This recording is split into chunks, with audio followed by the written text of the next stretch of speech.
제목은 우리를 안아주시는 하나님이십니다. 한번 따라하죠. 우리를 안아주시는 하나님. 우리를 어떻게 하신다고요?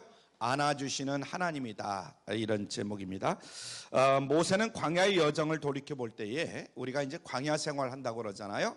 이 광야 생활을 돌이켜볼 때에 안아주시는 하나님의 품, 또 안아주시는 아버지 하나님의 은혜다. 이런 말을 빼놓고는 도저히 지난 날들을 설명할 수 없다. 이렇게 이야기합니다. 그는 광야 생활을 하나님의 품에 안겨있는 그런 삶으로 설명을 했습니다.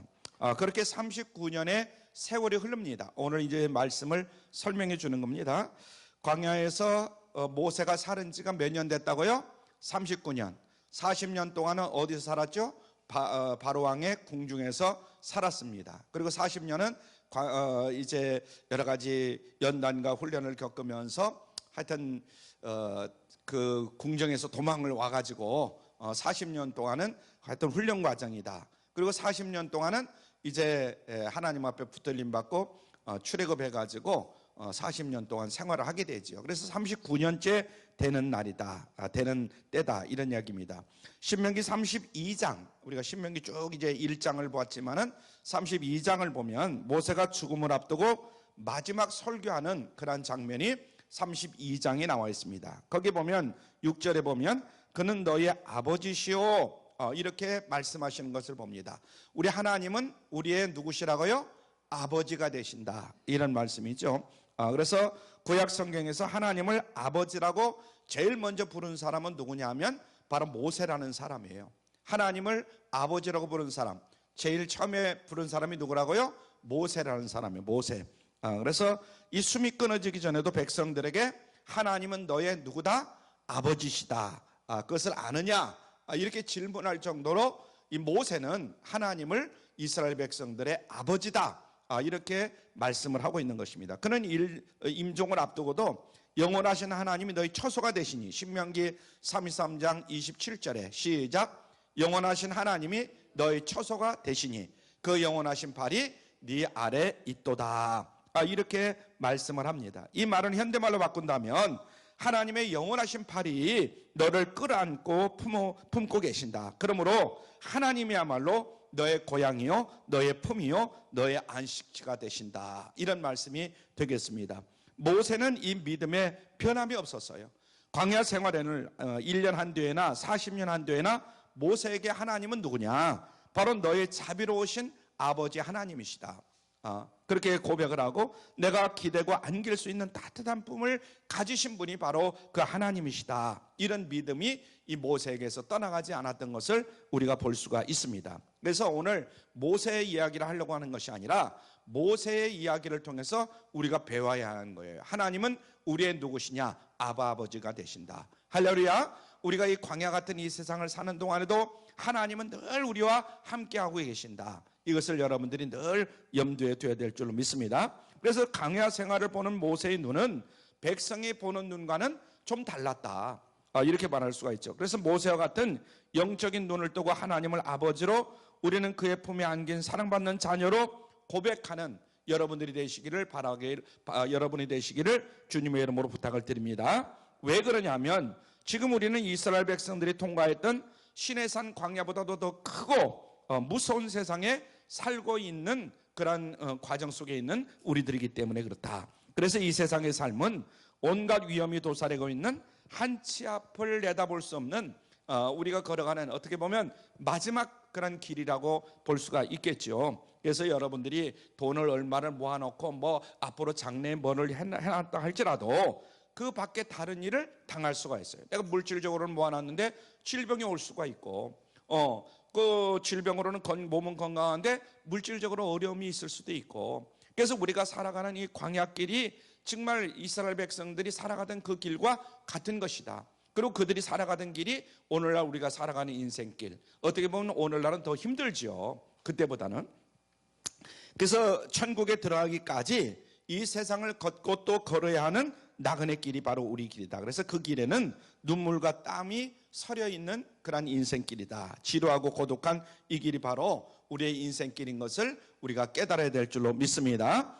자, 이런 광야길을 달려가는 우리가 모세의 눈을 가지고 하나님을 본다면 얼마나 좋을까, 이런 생각을 해봅니다. 그래서 오늘 시간 여러분 모두가 모세와 같은 눈을 가질 수 있길 바랍니다. 아멘. 그 태산을 넘고 이 험한 계곡을 지날지라도 하나님의 품에 우리가 안겨서 산다면, 걸어가고 있다면, 그렇게 산다고 한다면 우리는 빛 가운데로 걸어가는 나그네로서 한평생 웃으면서 살아갈 수가 있다, 이런 얘기입니다. 사실 우리는 구약시대에 살던 모세보다도 엄청난 복을 누리는 사람들이다, 이렇게 말할 수가 있죠. 율법의 시대에 그렇게 위대했던 모세도 은혜의 시대에는 작은 사람에 불과한 것이기 때문에 그런 말씀을 드립니다. 왜 그러냐면 하나님이 우리를 사랑하시는 아버지가 되신다, 이런 사실을 모세가 알고 있었던 것보다도, 모세가 안 것보다도 우리가 더 자세히 알고 있기 때문에, 더 분명하게 알고 있기 때문에 그런 말씀을 드리는 것입니다. 아멘. 그러니까 모세가 하나님을 알고 있는 것보다 우리가 알고 있는 하나님이 더 자세하게 알고 있고 더 크게 알고 있다, 이 말이에요. 예수님께서 이 세상에 오셔서 우리에게 해주신 일이 뭔가, 이 생각해 보면 금방 알 수가 있습니다. 그가 우리를 위해서 해주신 큰 일 가운데 하나는 하나님이 우리의 아버지가 되신다 하는 것을 깨닫게 해주신 줄로 믿습니다. 아멘. 예수님이 이 세상에 오셔서 하신 일이 많이 있지만은 바로 그 하나님이 여러분의 하나님이다, 우리의 하나님이다, 이런 이야기죠. 또 하나님이 아버지인 것을 가르쳐 준 일인데, 하나님이 또 어떤 분이신가, 이것을 몸소 보여줬어요. 요한복음 14장 9절에 보니까 나를 본 자는 아버지를 보았거늘, 이렇게 말씀합니다. 하나님을 본 사람이 지금 없다고 생각하잖아요. 그런데 예수님이 오셔서 하나님이 이런 사람이다, 그래서 나를 본 자는 아버지를 보았거늘, 이렇게 얘기합니다. 그러므로 우리가 하나님 아버지를 보고 싶다면 사복음서를 펴놓고 예수님이 행하신 일과 예수님이 하신 말씀을 하나하나 묵상하면 되는 줄로 믿습니다. 이렇게 하면 하나님을 아버지로 느끼는 것은 조금 더 어렵지 않다. 그래서 예수님께서 이 땅에 오셔서 하신 일들을 되돌아보는 거예요. 예수님이 세상에 오셔서 하나님이 어떤 분이신가를 자신의 삶으로 다 보여주셨어요. 하나님이 어떤 분인가, 예수님이 직접. 그래서 하나님은 가난하고 병든 자를 가까이 하시는 자비로우신 우리들의 아버지 하나님이심을 믿으시길 바랍니다. 죄악을 가까이 하시고 죄인들을 용서하시고 품어주시는 좋으신 하나님, 좋은 것을 우리에게 주시는 바로 하나님이, 아버지가 바로 우리 하나님이시다, 이런 이야기죠. 너희가 악한 자라도, 우리 한번 마태복음 7장 11절에 보면 이런 말씀이 있어요. 같이 읽죠. 시작. 너희가 악한 자라도 좋은 것으로 자식에게 줄 줄 알거든 하물며 하늘에 계신 너희 아버지께서 구하는 자에게 좋은 것으로 주시지 않겠느냐. 여기서 하나님을 지금 누구라고 부르는 거죠? 우리의 아버지다, 이렇게 부르는 거예요. 한번 따라하죠. 아빠, 아버지. 우리가 아빠라고도 하고 아버지라고 하잖아요. 근데 더 다정해 볼 때 아빠, 아버지, 이렇게 부르는 거예요. 그래서 이것을 우리에게 가르쳐 주신 분이 누구냐 하면 바로 예수님이다. 예수님이 이 땅에 오셔서 우리에게 그것을 가르쳐 주신 거죠. 예수님 이전에 살았던 이 모세는 이런 가르침을 누구에게 받지를 못했어요. 직접 경험하면서 체험하면서 그냥 이렇게 얻은 거죠. 그러나 우리는 분명히 알 수 있었다. 하나님이 직접 말씀하시니까. 그래서 예수님은 세상에 계신 동안 날마다 하나님을 향해서 아빠, 아버지 이렇게 부르면서 사신 줄로 믿습니다. 그래서 우리들도 하나님을 아바, 아버지 이렇게 부르는 거죠. 요한복음 17장에는 예수님이 세상을 떠나시기 직전에 제자들에게 고별사를 하시고 있는 그런 말씀이 거기에 나옵니다. 여기서 예수님은 하나님을 39번이나 아버지 이렇게 불렀어요. 39번이나. 여러분들 집에 가셔서 한번 요한복음 17장을 쭉 한번 읽어보시길 바랍니다. 거기에 보면은 뭐 다른 성경도 우리가 많이 봐야 되지만 요한복음 17장에는 하나님이 우리를 어떻게 여기시는가. 그래서 예수님이 하나님 앞에 기도하는 장면이 거기 쭉 나와 있습니다. 우리는 이런 예수님의 모습을 통해서 하나님이 나의 아버지시다 하는 것을 깊이 배우게 되는 줄로 믿습니다. 요한복음 1장 12절에 보면 뭐라고 말씀했냐면 영접하는 자, 시작, 영접하는 자, 곧 그 이름을 믿는 자들에게는 하나님의 자녀가 되는 권세를 주셨으니 이렇게 말합니다. 이는 곧 하나님이 우리 아버지가 되시는 자녀의 권세를 주셨다, 이런 말이죠. 우리는 예수님을 믿자마자 하나님을 누구라 부르느냐? 아바 아버지라 이렇게 부르는 사람들이 된 줄로 믿습니다. 할렐루야. 하나님을 뭐라고 불러요? 아바 아버지다 이렇게 부르는 거죠. 사실 우리의 본능만 가지고는 보이지 하나님을 아버지, 아바 아버지 이렇게 부르기는 굉장히 어렵지 않습니까? 하나님을 생각하면 두려운 생각이 먼저 앞장섭니다. 그래서 이스라엘 백성들의 심정과 똑같을 것이다 이렇게 생각을 해보는데, 하지만 하나님은 우리의 이런 두려움을 제거해 주시기 위해서 성령님을 보내주신 줄로 믿습니다. 아멘. 그가 우리 안에 거하셔서 시도 때도 없이 하나님을 아빠 아버지 이렇게 부를 수 있도록 도와주심을 믿으시길 바랍니다. 그래서 성령 충만하면 하나님을 누가 아버지라고 그러느냐 그런 소리를 하지 못하도록, 무슨 소리 하고 있냐, 하나님이 우리 아버지시다 이런 소리를 하도록 만들죠. 저도 예수를 믿고 구원을 받았습니다. 근데 성령 충만을 받고 나서는 하나님을 꼭 아버지다, 우리 아버지, 그 기도할 때도 하나님 아버지 이렇게 기도했지, 하나님 그냥 이렇게만 기도하지는 않아요. 하나님 아버지, 저절 아버지가 따라오더라 이 말이죠. 그래서 예수님이 세상에 계실 때 하신 것처럼 우리도 그렇게 성령님의 인도를 받아서 하나님의 영이 임하면 하나님을 아바 아버지 이렇게 부르게 되는 줄로 믿으시길 바랍니다. 로마서 8장 15절에 보니까 너희는 다시 무수하는 종의 영을 받지 아니하였고 양자의 영을 받았으므로 아바 아버지라 부르짖느니라 이렇게 말씀했어요. 우리 같이 읽죠. 시작. 너희는 다시 무수하는 종의 영을 받지 아니하였고 양자의 영을 받았으므로 아바 아버지라 부르짖느니라. 아멘. 우리가 받은 은혜가 얼마나 큰지 오늘 이 말씀을 통해서도 그렇고 우리가 정말 그걸 너무나 잘 알고 있죠. 그래서 우리 중에는 하나님이 아버지라는 사실을 모르는 사람도 없고 하나님을 아버지라고 부르기를 주저하는 사람도 한 사람도 없다. 우리 믿는 사람들 보세요. 하나님을 누구라고 불러요? 아버지라고 부르는 거예요. 그것을 주저하는 사람이 없어요. 사도신경으로 신앙을 고백할 때 제일 먼저 나오는 고백이 뭔지 여러분들이 아실 거예요. 사도신경을 할 때에 전능하사 천지를 만드신 뭐라고 그랬어요? 하나님 아버지를 내가 믿사오며 이렇게 부르잖아요. 사도신경 할 때마다.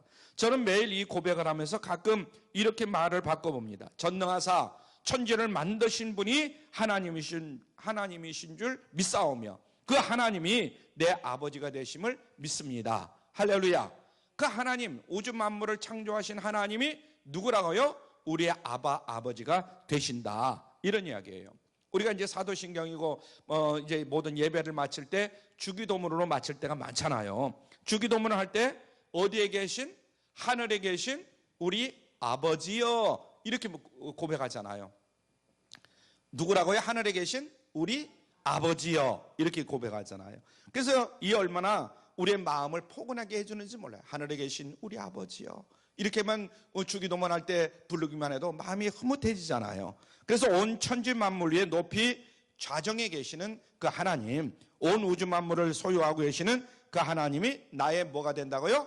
아버지가 되신다. 우리는 날마다 이렇게 선포하면서 살아가는 하나님의 백성들이 되어야 될 줄로 믿습니다. 우리 자신에게 정말 진지하게 물어봐야 할 질문이 하나 있습니다. 하나님을 나의 아버지로 믿는다 이렇게 입술로 고백을 하지만은 이 무서운 세상에서 나를 안고 걸어가시는 아버지라는 사실이 정말로 믿어지느냐, 하나님이 나의 아버지로 정말 믿어지느냐 이런 말이에요. 그래서 우리가 하나님 품에 안겨서 지금 살아가고 있다, 이것을 여러분들이 확실히 믿을 수 있길 바라요.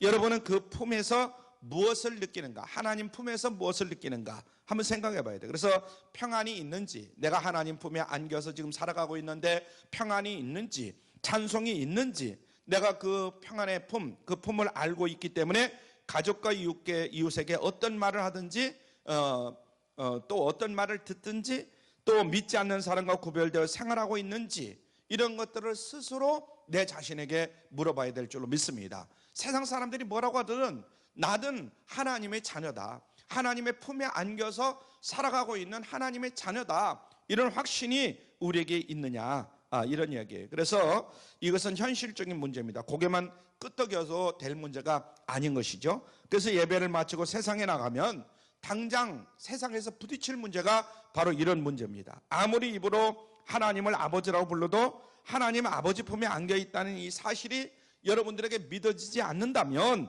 안아주는 은혜가 무엇인지 잘 모른다면 그래서 나의 생각과 감정과 행동에 아무런 변화가 없다고 한다면 그 사람은 빈 껍데기 하나님을 믿는 사람이다, 그리스도인이다, 이렇게 말할 수밖에 없는 것입니다. 그래서 누구에게 이렇게 안긴다는 것은 머리로 아는데 그치는 메마른 행위가 결코 아니다, 이런 이야기입니다. 사랑에 빠진 남녀가 서로 포옹을 한 후에 이제 집에 들어가서 아직도 안겨있듯이 흥분 속에 깨어나지 못하는 그런 감정은 아니다. 우리가 그런 경우 있잖아요. 연애할 때에 서로 뭐 밖에서 막 그냥 서로 껴안고 싶고, 그런데 안에 들어오면 더 껴안고 뭐 이런 경우도 있잖아요.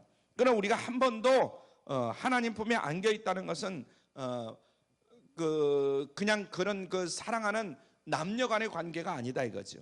인간이 안긴다는 것은 온몸으로 느끼고 경험하는 그런 행위다. 그래서 아무리 영적인 부분이라도 그것은 나의 전 인격을 흥분시킬 수 있는 그런 문제고, 전 인격이 느끼고 확인할 수 있는 행위이지 막연히 머리로만 생각하는 것은 결코 아니다 하는 것을 깨달아야 될 줄로 믿습니다. 할렐루야. 그래서 하나님은 그런 우리를 치유해 주시기를 원하셔요. 남녀간에 서로 사랑해서 껴안는 그런 것이 아니라 하나님 품에 정말 하나님을 사랑하기 때문에 푹 안기는, 그래서 치유받는 그것을 원하신다는 거죠.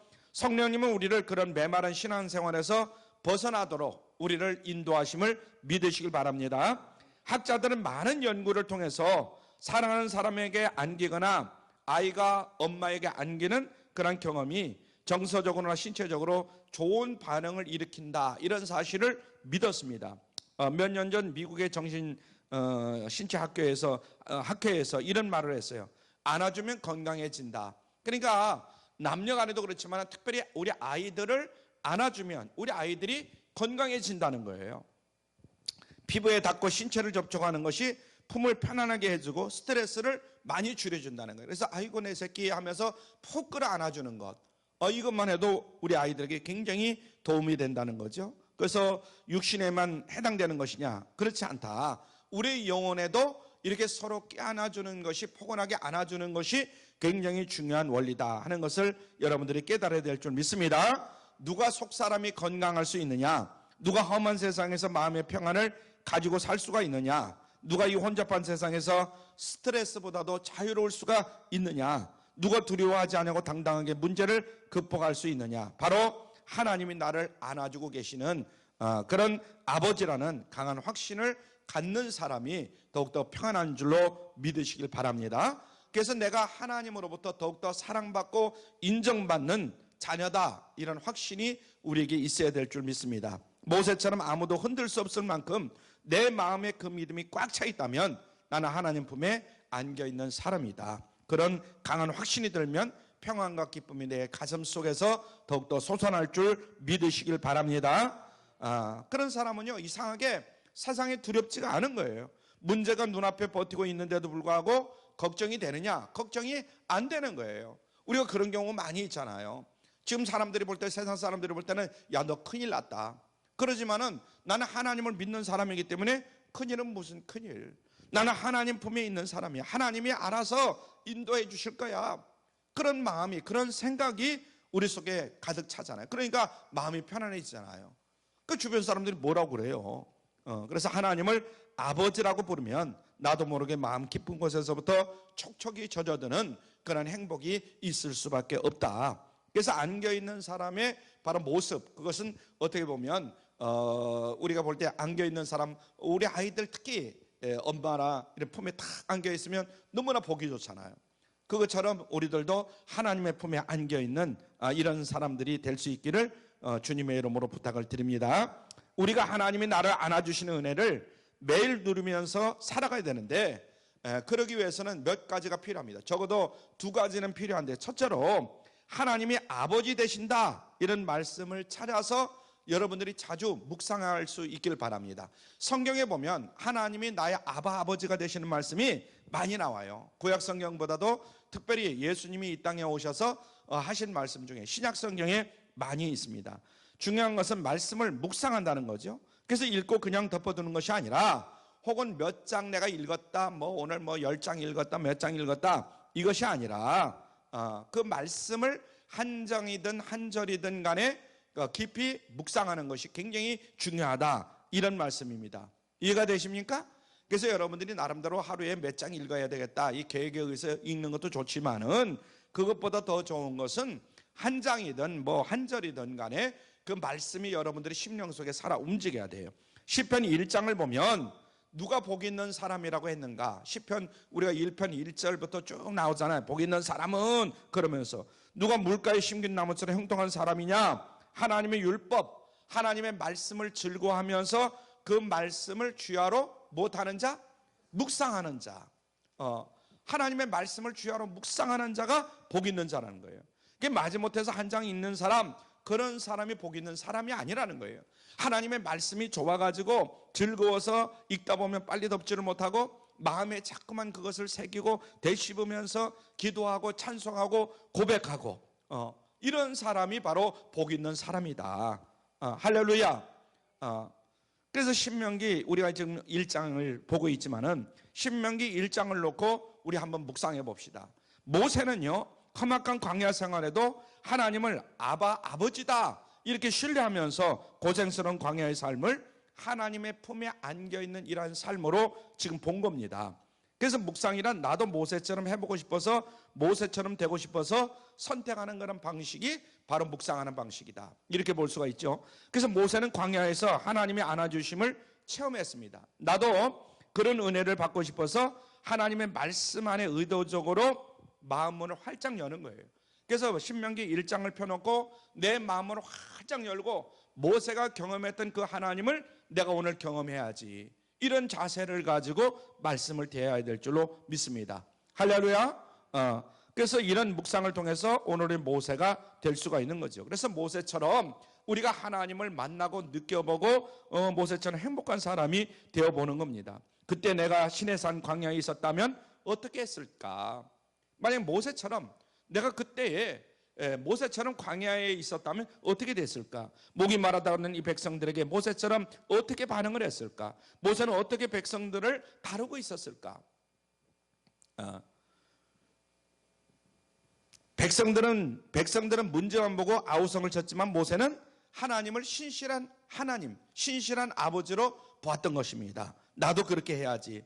그래서 여러분들도 모세처럼 직접 그 현장으로 달려가서 모세처럼 여러분들이 묵상해 보기를 바랍니다. 할렐루야. 그래서 내 몸이 아파도 나는 하나님의 품에 안겨 있는 사람이야. 물론 지금 아픈 거예요. 그건 어쩔 수 없는 거예요. 그러나 누구 품에 안겨 있어요? 하나님 품에 안겨 있어요. 그러니까 아파도 관계없는 거죠. 나는 지금 가난해. 그건 틀림없어요. 가난해도 나는 하나님 품에 안겨 있는 사람이야. 그럼 어떻게 된 거예요? 이 가난은 언젠가는 부유함으로 바뀌어질 줄로 믿습니다. 할렐루야.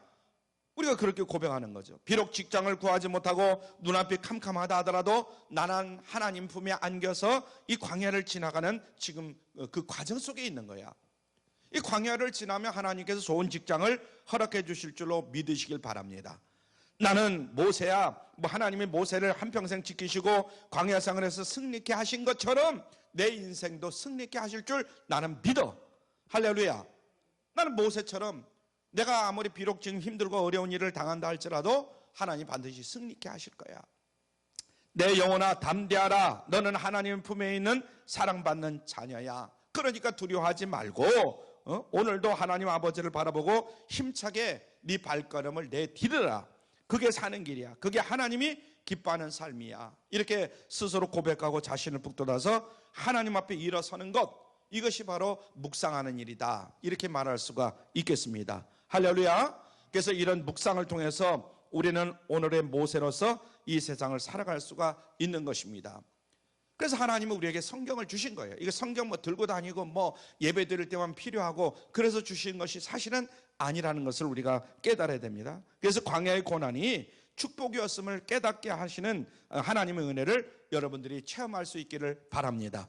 이렇게 묵상할 때 성령님이 우리에게 기름을 부어주시고 하나님이 안아주심을 여러분들 모두가 체험하게 될 줄로 믿습니다. 몸을 굽히시고 우리를 안아주시는 자비로우신 하나님을 여러분들 만나게 해줄 줄 믿으시길 바랍니다. 하나님 품에 안겨서 광야를 통과하는 모세처럼 나도 황홀함을 느끼게 될 줄로 믿습니다. 이것이 바로 하나님의 말씀을 묵상할 때 묵상이 주는 은혜다 하는 것을 깨달아야 됩니다. 그래서 묵상하기 위해서는 적절한 환경이 우리에게 필요합니다.